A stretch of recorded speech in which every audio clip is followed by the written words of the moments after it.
Bonjour tout le monde et bienvenue dans ce qui devrait être normalement la matinale du Grand Bazar, mais qui aujourd'hui va être la petite émission de l'après-midi où on se boit quand même un petit café en discutant, sans montage toujours parce que j'ai pas le temps, en discutant, en documentant la création de l'entreprise du Grand Bazar. Donc elle n'est pas encore créée, hein, cette entreprise pour l'instant, je suis l'équivalent belge de l'auto-entrepreneuriat, c'est-à-dire indépendant. Et on va essayer cette année de créer une petite entreprise. On va voir si on va y arriver. C'est vraiment bien parti parce que là, en fait, si aujourd'hui l'émission est un petit peu en retard, donc normalement c'est les lundis, jeudis et dimanche matin, oui c'est ça. Et cette fois c'est le vendredi parce que j'avais pas le temps de préenregistrer assez d'émissions pendant que, d'ailleurs putain je suis décoiffé là ce matin, pendant que j'étais au JFJ.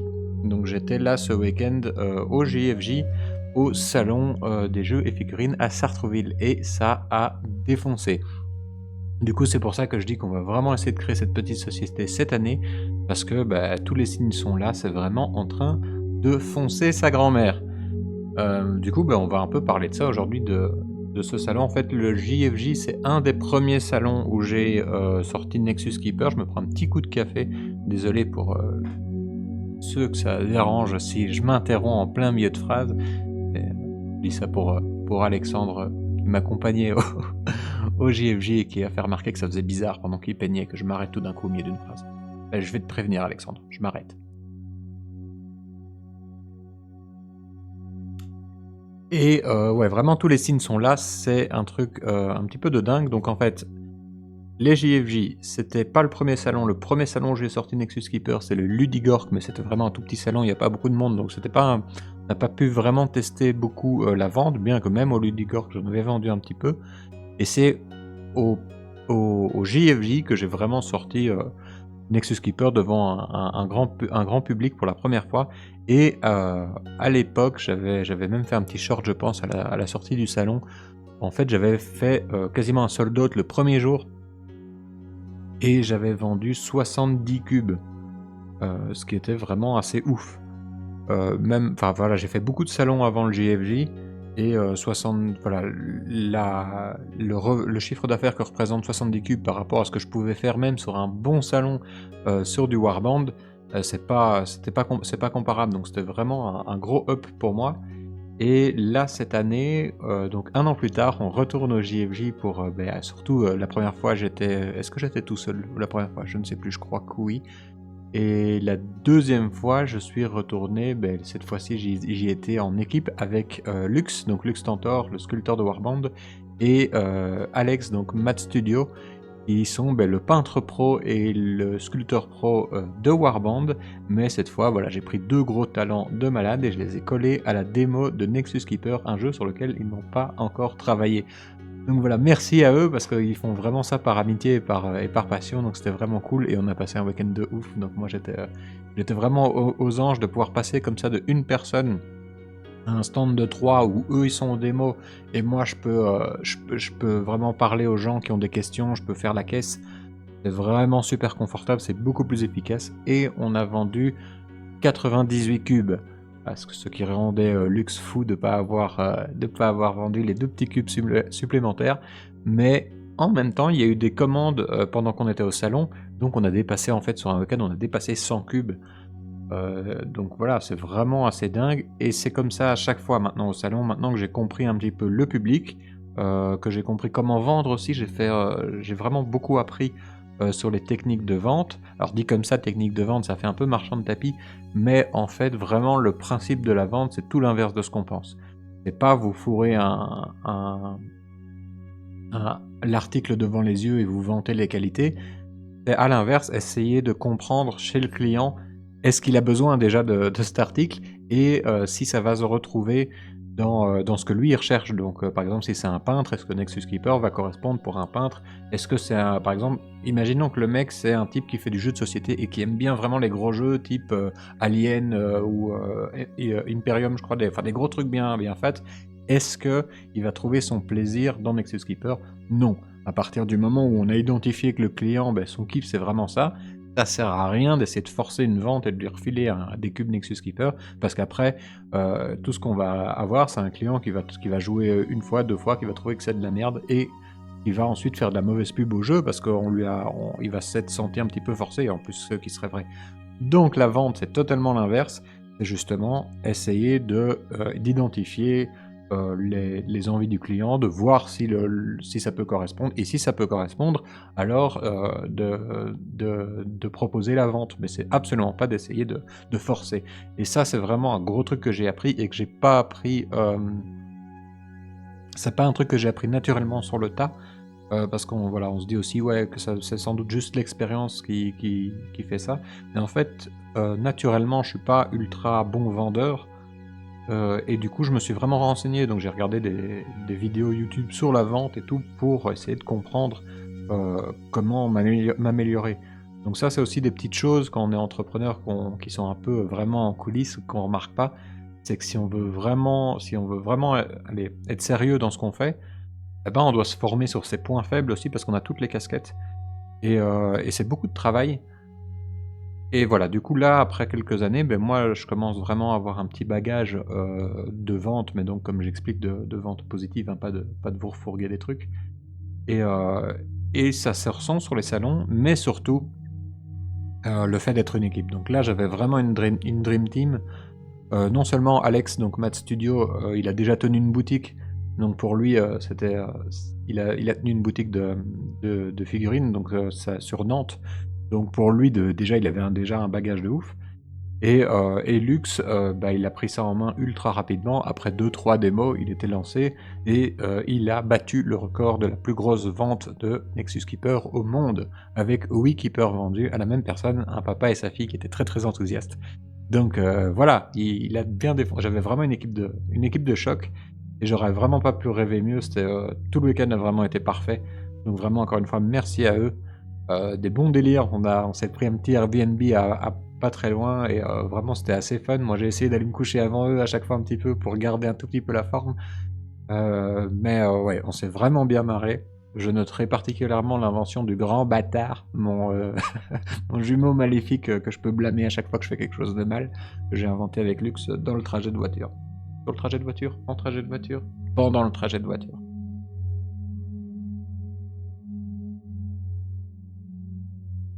Du coup, c'est super encourageant, mais surtout ça commence à être récurrent. Vraiment, j'ai eu au début des salons qui ont pas trop marché, donc je parle souvent de Paris et Ludique, qui a pas marché de ouf, mais il y avait le la météo aussi qui faisait beaucoup, mais c'était aussi la première fois que je confrontais, le jeu à un grand public et à l'époque, le prix était plus élevé, parce que, tout me revenait plus cher, j'achetais en moins grande quantité. Et du coup, c'était pas du tout passé avec le grand public et ça s'était vraiment pas bien passé ce salon. Par contre, depuis, voilà, j'ai réussi à bien calibrer tout ça et donc comme je dis, vraiment de manière récurrente, maintenant il y a plus aucun souci. J'ai amélioré le visuel du stand aussi, ceux qui sont passés me voir. Ah merde, j'aurais dû le prendre pour vous montrer ça. Mais donc j'ai fait sculpter un Caplac, géant, donc un grand Caplac qui juste un buste qui sort d'un cube et ça trône fièrement au-dessus du stand. Et je vais essayer d'améliorer petit à petit à chaque salon, d'essayer d'ajouter des trucs. J'ai fait faire 2 grandes bannières aussi, de Nexus Keeper. Pour l'instant, j'en avais pas. Je vais encore essayer d'en faire une encore plus grande. Pour l'instant, j'ai fait 2 bannières assez étroites et j'aimerais bien en faire une très large pour mettre au centre. Et c'est très très important pour tous ceux qui ont déjà fait des salons. Ben, en fait, le visuel du stand, ça fait une grosse partie du travail. Et puis maintenant, c'est marrant, mais autant sur Warband, le visuel du stand, c'était. Allez, il y avait mon frangin qui m'avait fait des petits standees de personnages, donc ça avait un petit peu de gueule et tout. Mais c'était vraiment c'était vraiment pensé pour être pratique plus que pour être joli. Mais le fait que Nexus Keeper, c'est un jeu qui est très très en couleur, donc ça me donne envie de décorer le stand. Et voilà, là il commence à être vraiment très beau, mais il est encore un peu vide, donc j'aimerais bien faire encore 2-3 tricks. Et ce délire de se faire des grandes sculptures, mais mises en. Donc là on a un grand Caplac qui sort d'un cube, de faire des grandes sculptures des keepers, mais mises en situation comme s'ils ils interagissaient réellement avec notre monde. Je trouve ça ultra fun. Bien sûr, c'est un petit budget, Mais au final, est-ce qu'on s'en fout pas et qu'on n'est pas là pour s'amuser? Je pense que si.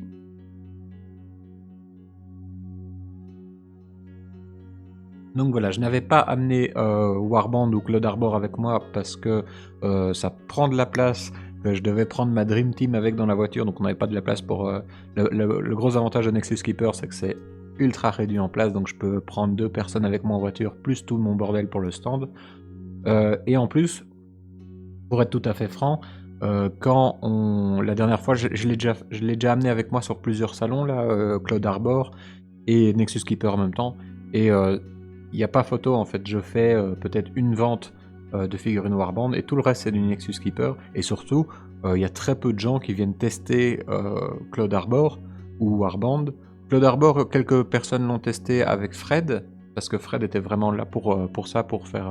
donc Fred du Culte du Dé qui était venu avec moi au Hammer Time, qui était vraiment là pour faire tester le jeu, mais le nombre de gens qui peuvent tester Nexus Keeper est vraiment beaucoup plus important vu que les parties sont plus rapides, et du coup ça fait juste pas sens en fait de prendre une table de plus, de prendre des gens en plus pour présenter le jeu, de prendre de la place dans la voiture, du temps de préparation, pour au final faire assez peu de démos et assez peu de ventes. C'est juste que voilà, faut être un petit peu pragmatique, ça fait pas sens. Ce sera le moment de le reprendre avec nous à un moment quand vraiment Cloud Arbor sera prêt, et là on va pouvoir ramener une table Cloud Arbor et commencer à faire tourner un peu ce jeu-là. Que dois-je dire encore? Je pense que ça va être vite fait en fait, parce que on a... Voilà, à part dire qu'on a cartonné et que ça a l'air de plutôt prendre de la vitesse, le projet, pas énormément de choses à dire. Des super moments avec tous les gens que j'ai pu croiser, donc ça c'était ultra cool de voir des gens qui reviennent à chaque fois depuis vraiment la première heure de la chaîne, et qui reviennent depuis soit le début de Nexus Keeper. Beaucoup de gens forcément qui avaient pris les 4 premiers au dernier GFJ, qui sont revenus prendre les 4 suivants, et puis des gens qui découvrent. Donc voilà, c'est vraiment un grand kiff, et en plus comme on avait Lux et Alex qui savent mettre de l'ambiance, c'était vraiment canon. Donc voilà, moi j'ai passé un moment de dingue. Encore une fois, merci à Alex et à Lux. Donc si on fait un petit calcul mathématique, parce que moi j'aime bien toujours raisonner de façon... Enfin en fait, il n'y a que des graphiques dans mon cerveau, du coup moi c'est comme ça que je m'amuse. Donc on a fait un gain de plus 40% par rapport au dernier JFJ, donc de 70 keepers vendus à 98. Et maintenant on va préparer le Ludiverse et Octogone. Le Ludiverse, je sais pas trop à quoi m'attendre forcément, mais potentiellement ça peut être fat. Potentiellement, j'en sais rien. Octogone par contre, j'y étais l'année passée, et un peu comme pour le JFJ, le principe c'est que là j'y étais seul. Cette fois je vais y aller en équipe, normalement avec les frères Gonella.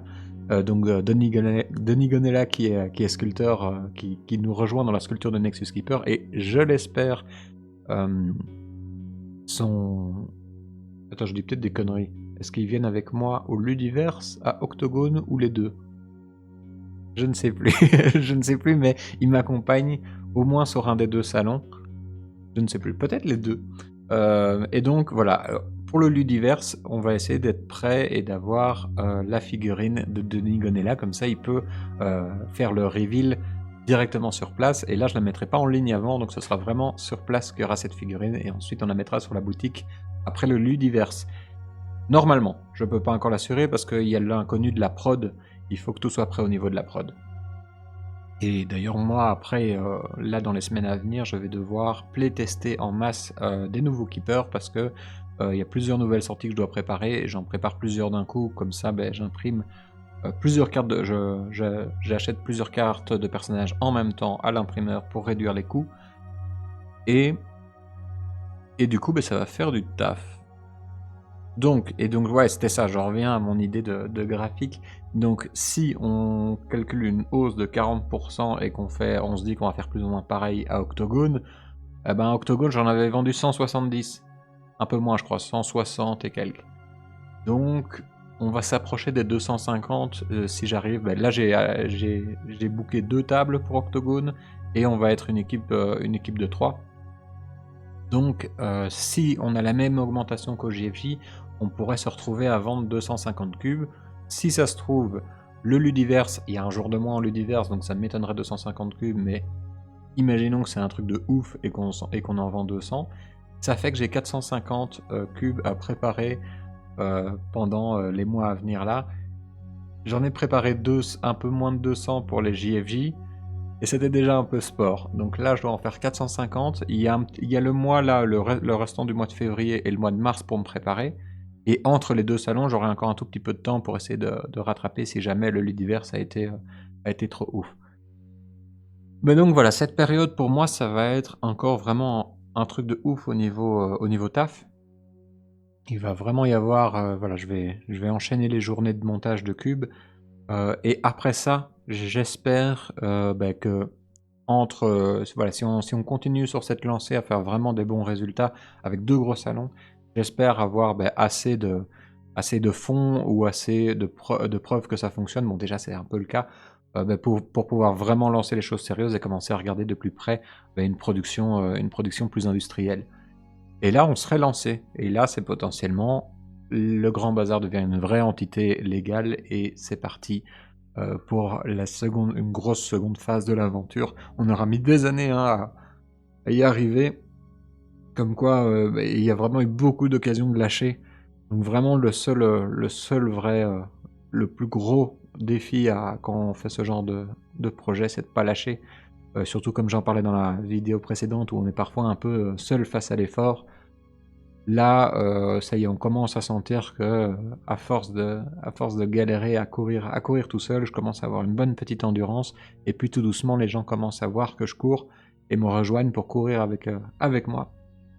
On sait pas où on va, c'est comme Forrest Gump ou comme les mopettes, on sait pas où on va, mais en tout cas, on y va.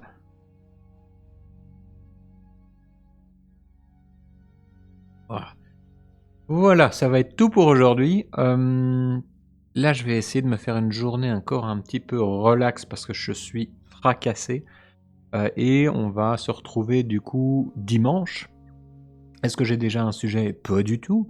J'ai pas de sujet, donc on verra bien. Peut-être parler un petit peu des artistes. Oh, ça, ce serait pas mal, tiens. De parler de tous les artistes qui participent à Nexus Keeper, parce qu'il y en a plus qu'on ne le pense. Par exemple, il y a Imjar, donc Nicolas, qui s'occupe de tout ce qui est graphisme, de la 3D du cube. Donc il a fait mon papa a fait la structure et Nicolas a fait le design dessus, donc le design des portes. Et il a fait tous les autocollants. Donc il y a vraiment des gens qui ont bossé sur Nexus Keeper dont on parle pas énormément parce que voilà, je parle beaucoup des sculpteurs tradis, mais on a quand même un petit sculpteur 3D et graphiste 2D qui envoie du taf en arrière-plan, donc je pense que ça peut être cool de leur rendre un petit peu hommage dans la prochaine vidéo. Ouais, on va faire ça. Ça me paraît cool, j'ai déjà envie d'y être du coup. Fin du café, moi je vais commencer ma journée, la vôtre a déjà commencé depuis un moment. On va se faire une petite miniature rapidement avec une tête à la con, et puis c'est bon. À bientôt!